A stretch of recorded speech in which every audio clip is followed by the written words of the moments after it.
We already have a nigger mayor. We don't need any more big shots. Young black entrepreneurs are just as capable of succeeding given the chance as white entrepreneurs are. But they don't have lawyers. They don't have accountants. But they have great ideas. We should challenge these students.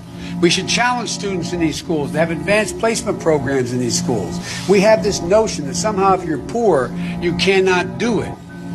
Poor kids are just as bright and just as talented as white kids. Wealthy kids, black kids. Even call centers, which rushed overseas in the hundreds of thousands. How many times you get the call? I'd like to talk to you about your credit card. You are running in Democratic primaries against Southerners like Mark Warner and John Edwards.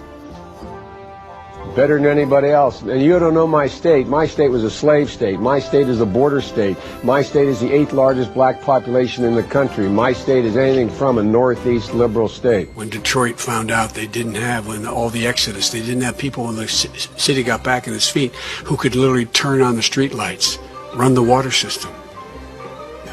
So we hired some folks to go into the neighborhoods.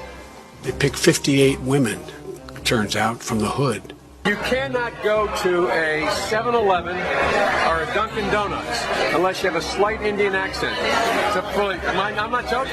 When you turn on the stations, sit on one station for 2 hours. 2 to 3 out of 5 have mixed race couples in them. That's not by accident. They're selling soap, man. Not a joke.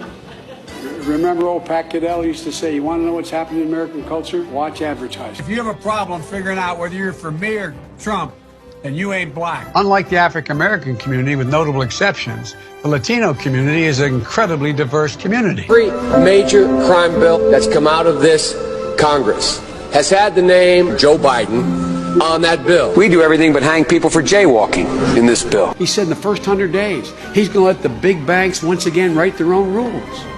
Unchain Wall Street. They're going to put you all back in chains. The blinders have been taken off. They've all of a sudden seen a hell of a lot clearer.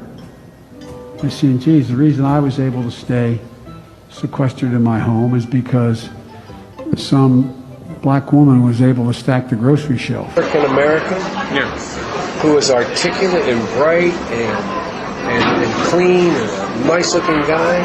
I mean, that's a storybook, man. Yeah. Somalis have made my city of Wilmington, Delaware, on a smaller scale.